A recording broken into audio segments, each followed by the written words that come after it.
Hello, everyone, and welcome to our pre-meditation talk for our Catalyst meditation for today.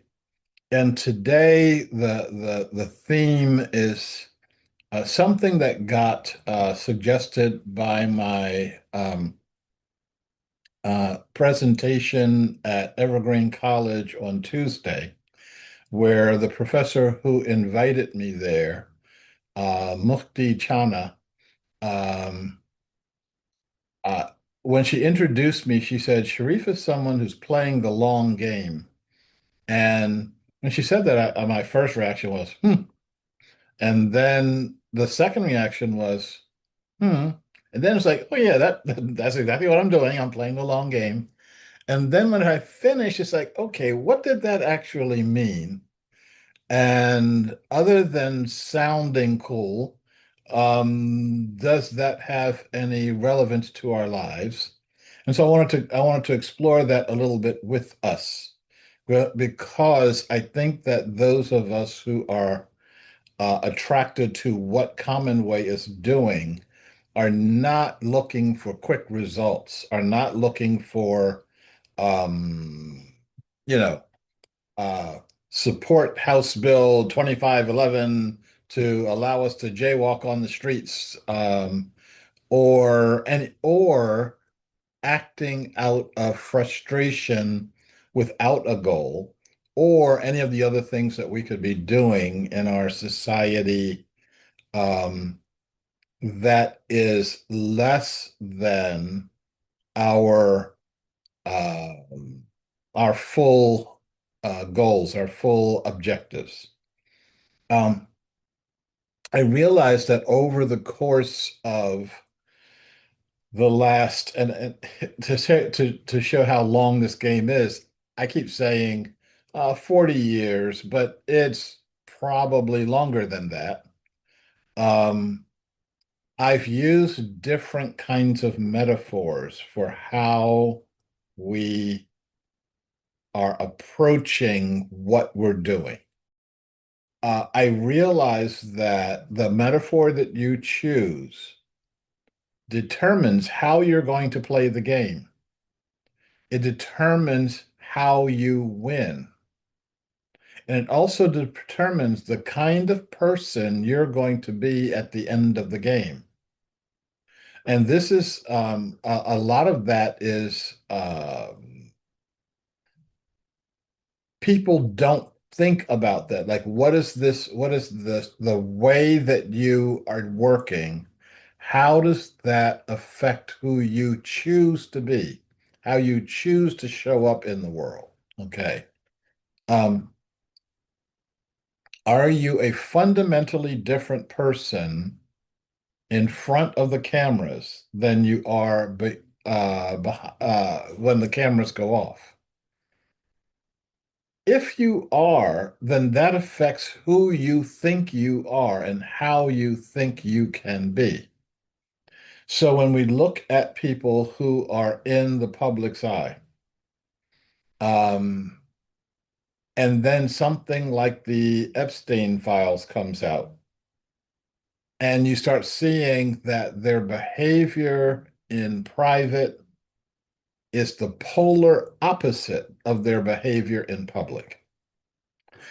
When I was practicing law in North Carolina, I had a bunch of lawyer type friends, and uh,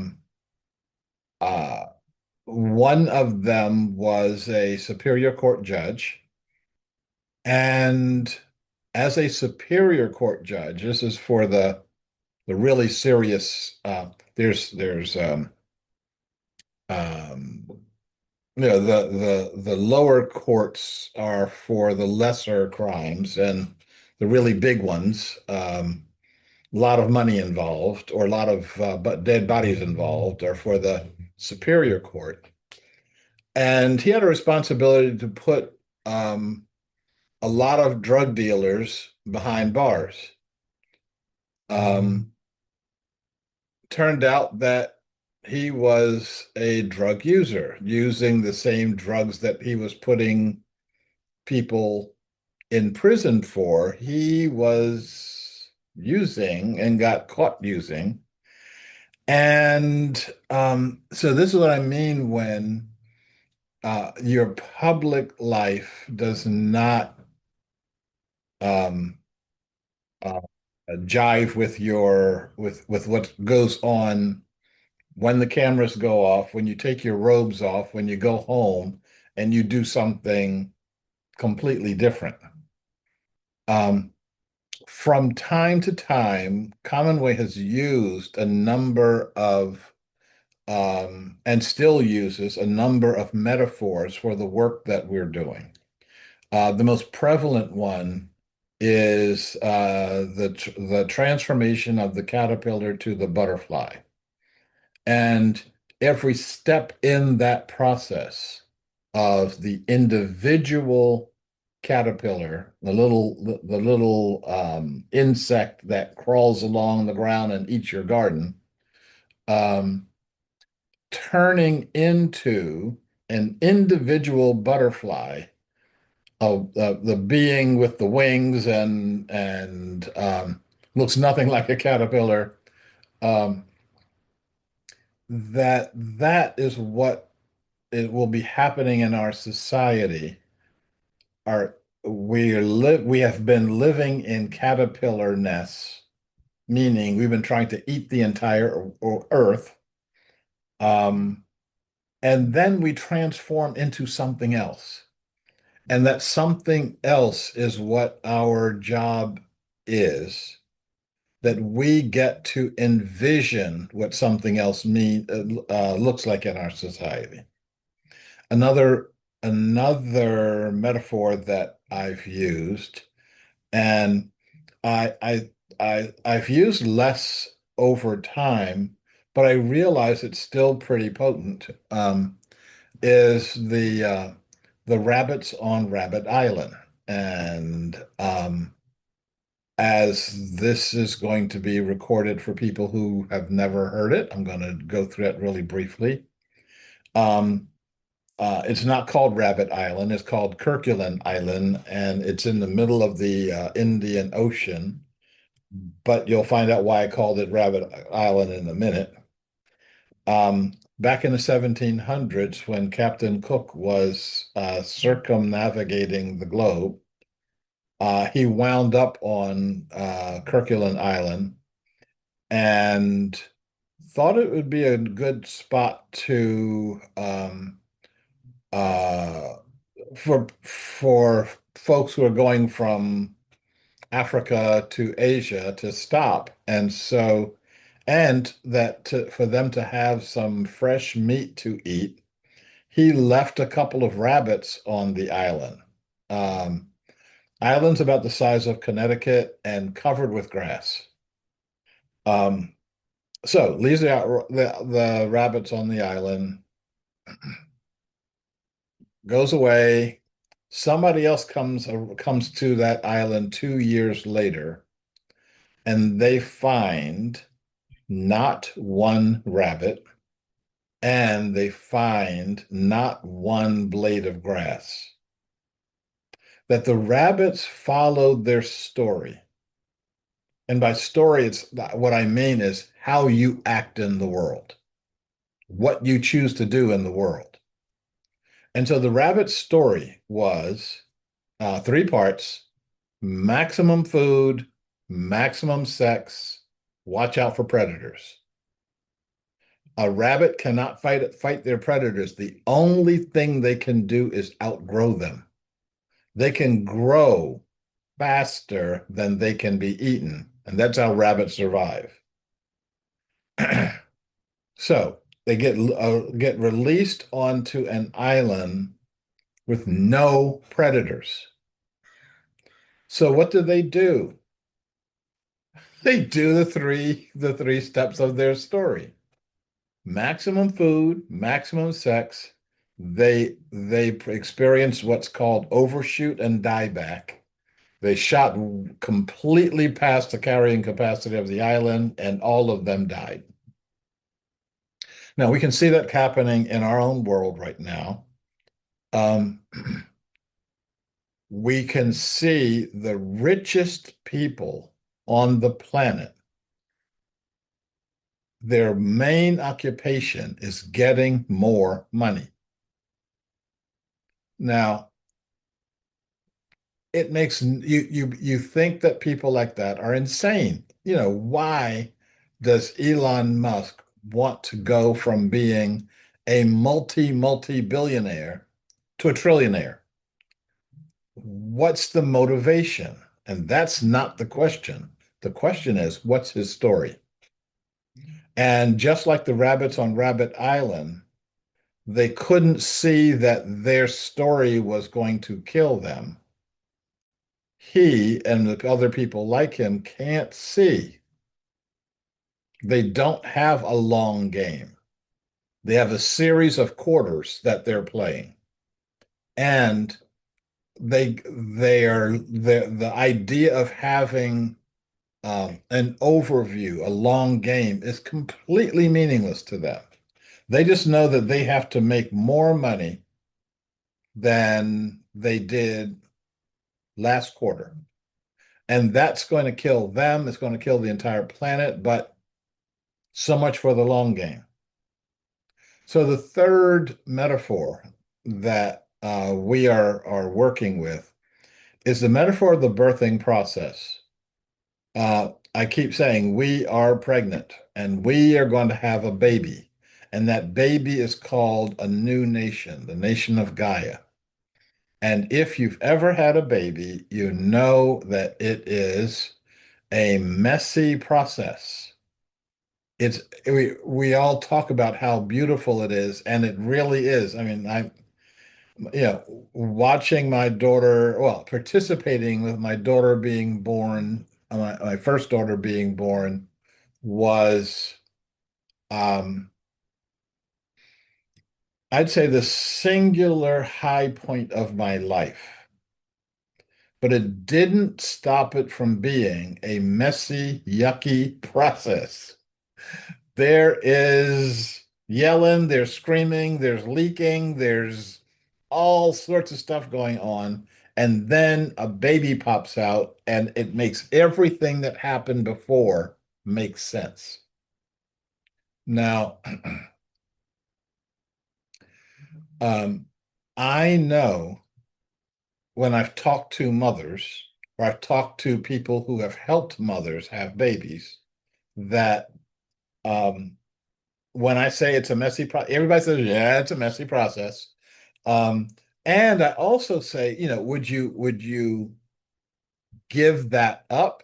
Kind of put the baby back, but you haven't you would just spend the weekend at the spa instead of yelling and screaming. It's like, no, I would not think about that at all. And I would do it again. And for some folks, again and again and again and again.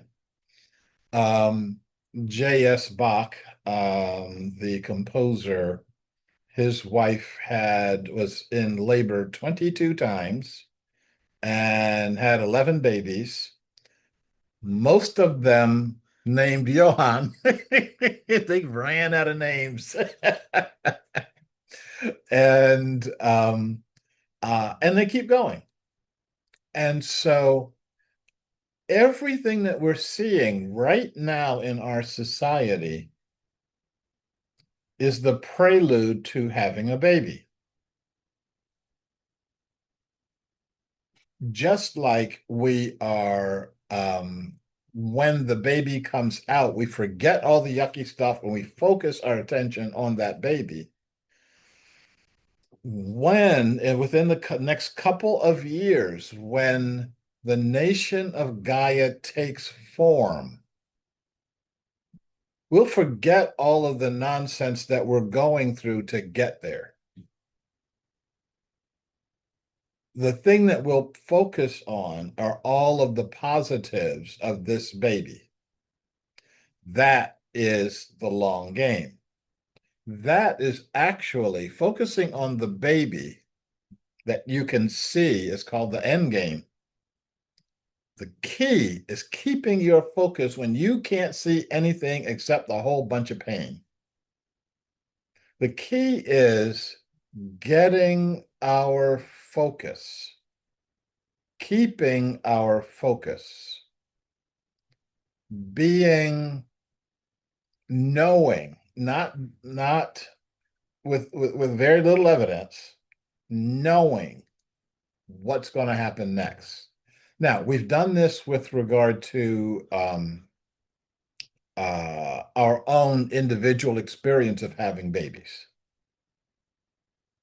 but we don't know it with regard to having a societal baby, especially since we're it's drummed into us that we're not supposed to be um, doing anything like having babies, like a societal baby, because our society is the end result.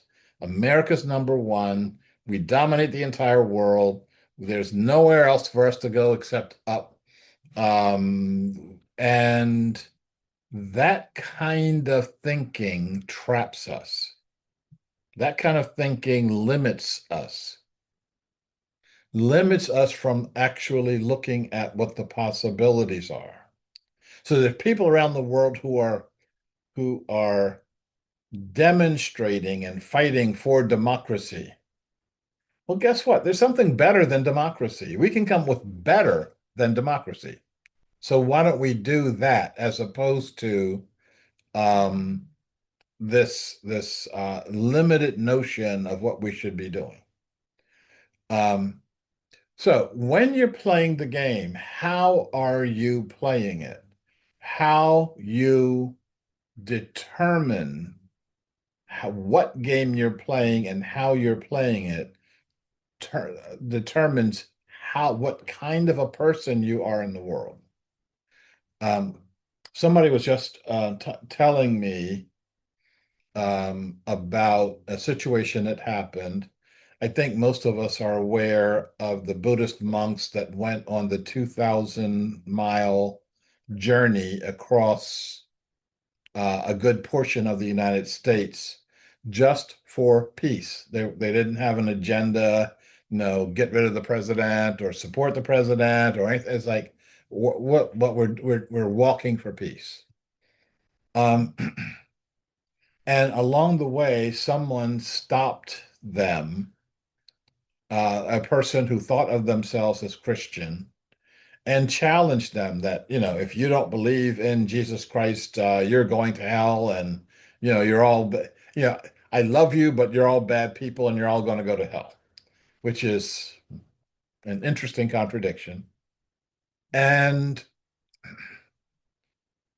what we have to do is elevate that and choose not to play that game.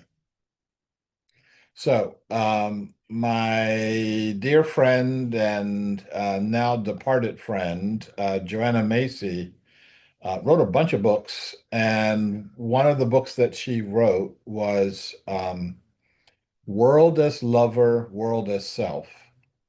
And what she says in the book is there are four ways that you can see the world.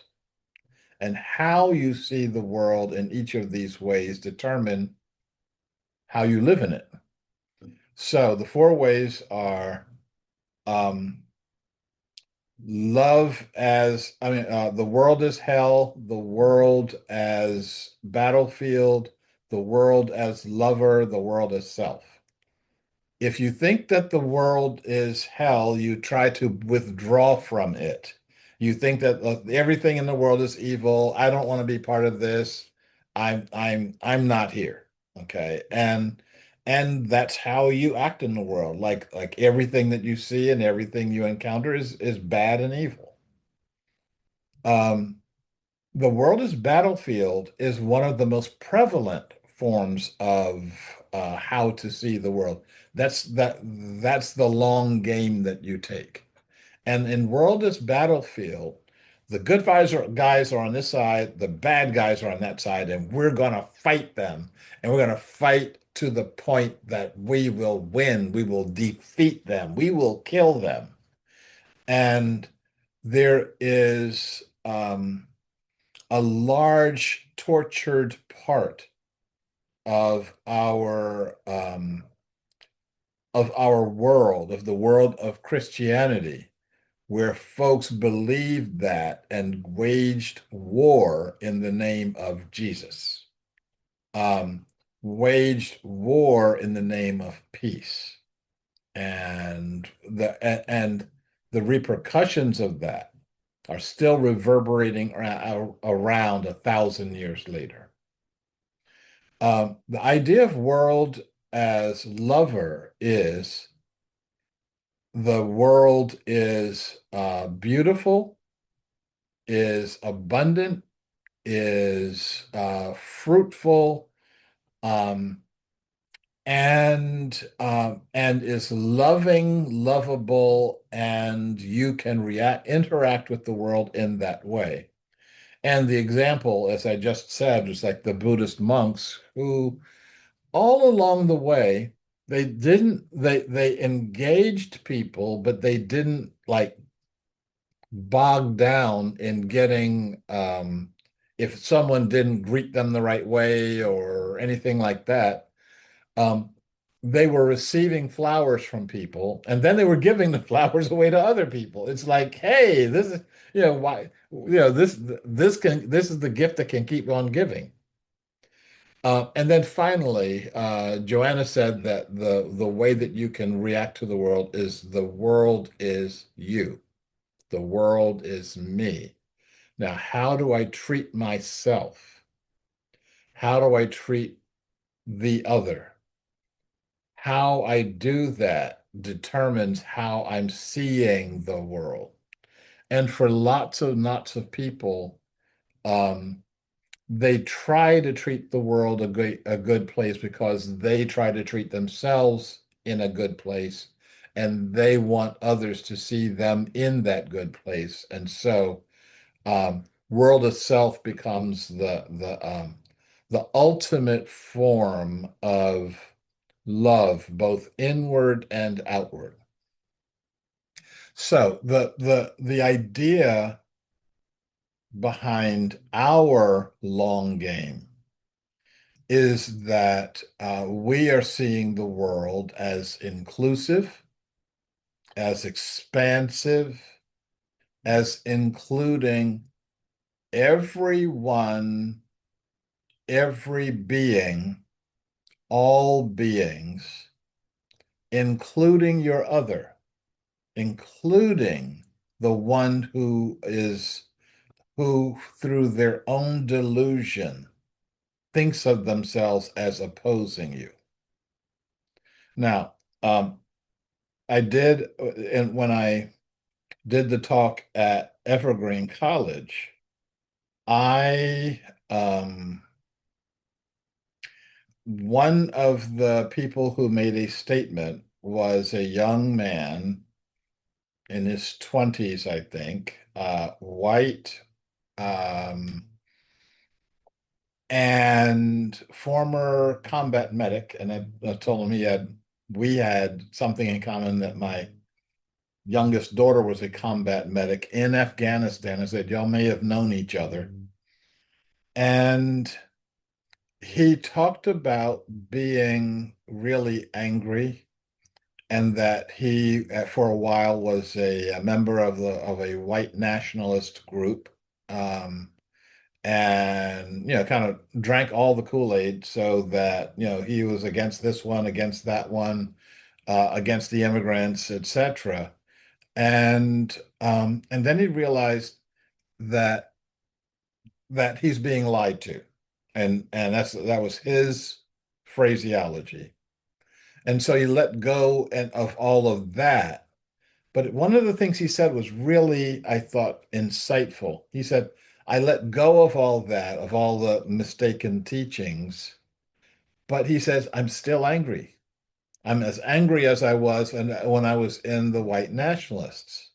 Now, he said, I think that we ought to go to Washington, D.C. and set up guillotines and just start chopping off heads.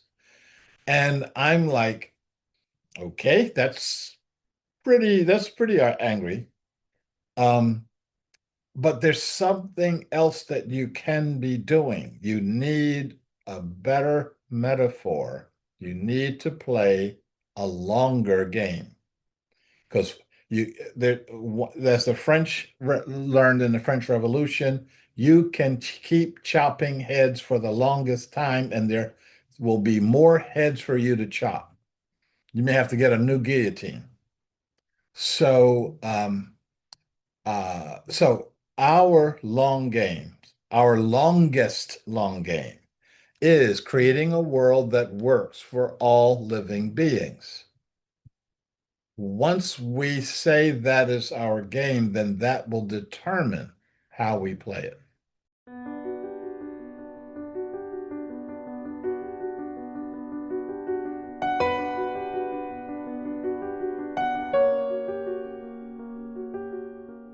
Hello, everyone, and welcome to our Catalyst Meditation. Welcome to those who have joined us today. Welcome to those who are following on the outline, if any. And welcome to those who've been with us in the past on the Catalyst Meditation, but can't be with us today. We're going to go ahead and get ourselves centered with our centering app. We're going to synchronize our breathing, and I'm going to invite you to breathe in.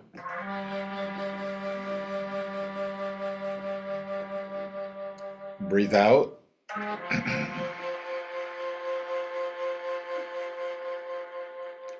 Breathe in.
And if we can continue with a silent centering for another minute or so.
And if we can come back to our common center, we will include our intentions.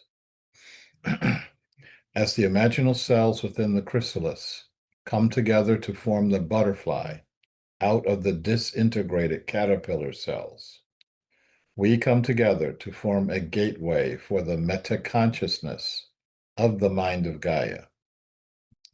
We act for ourselves personally, and we act as aspects of all that is. The universe is one, is alive, and is conscious. Holonic consciousness is a fundamental aspect of the universe. Every atom in the universe holds consciousness. It is always with us. We're acknowledging this now because many humans have forgotten and many humans have been in denial. We act to reawaken our connection to Mother Earth for the benefit of all living beings. And we acknowledge our connection to all beings. Our oneness includes all humans, including those who have gone before and those who are to come.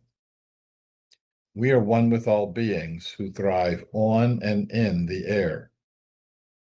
We are one with all beings who thrive on and in the water. We are one with all beings who thrive on and in the earth. We are one with all beings who thrive on and in our bodies. We are one with all beings that thrive on light, the beings of the plant realms. We are one with all meta beings, including the earth as a living meta being, air as a living meta being, fire as a living meta being, water as a living meta being. We are one with all colony beings, meta beings that are collections of solo beings, and this includes murmurations, colonies, schools, hives, pods, flocks, herds, migrations, harmonies, swarms, and other forms of colony beings. We especially acknowledge and honor those beings who are partnered and bound with us, including those beings we rely upon for food, for security, for assistance, and for love and companionship, and those beings who rely on us for the same.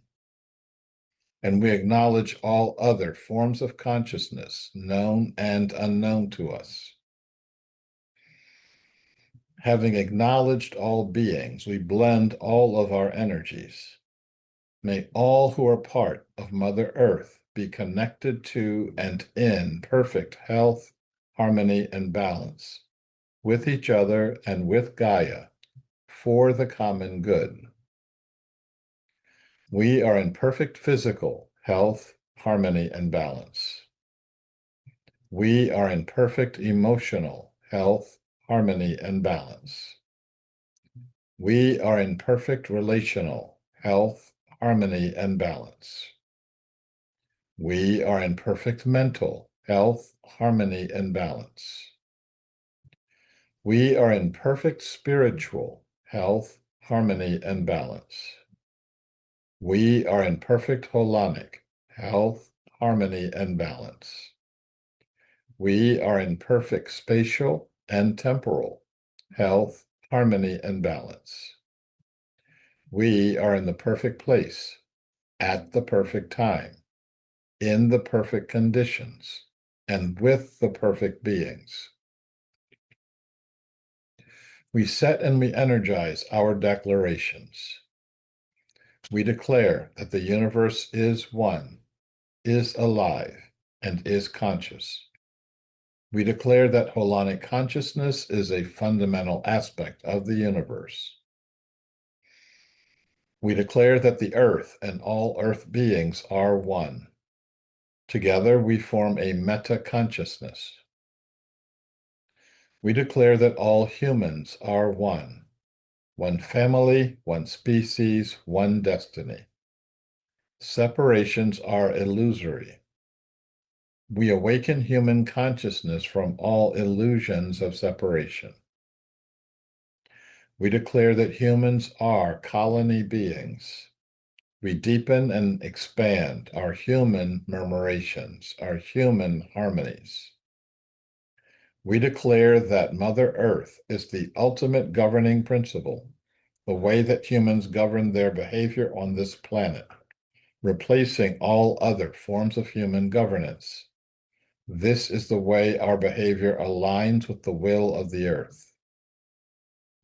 We declare that Mother Earth is providing all necessary resources to achieve the vision of a world that works for all living beings. We declare that we're creating a political and economic system where all beings participate in it. All beings are in relationship with it. All beings own it. All beings benefit from it. And all beings govern it for the common good. So we'll now meditate within the holonic energy, within the energy of Mother Earth. We'll be listening for messages that we may receive that we can bring back to others. We'll be making any personal requests that we may have. And we'll be deepening and expanding our human experience of our human murmurations, our human harmonies. This will take between 8 to 10 minutes, and we're going to start now.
And if we can come back to our mutual center, we'll conclude with our inclusivity mantra. May I be well. May I be secure. May I be happy. May you be well. May you be secure. May you be happy. May we be well. May we be secure. May we be happy. And may all beings be well. May all beings be secure. May all beings be happy. And so it is. And so it shall be.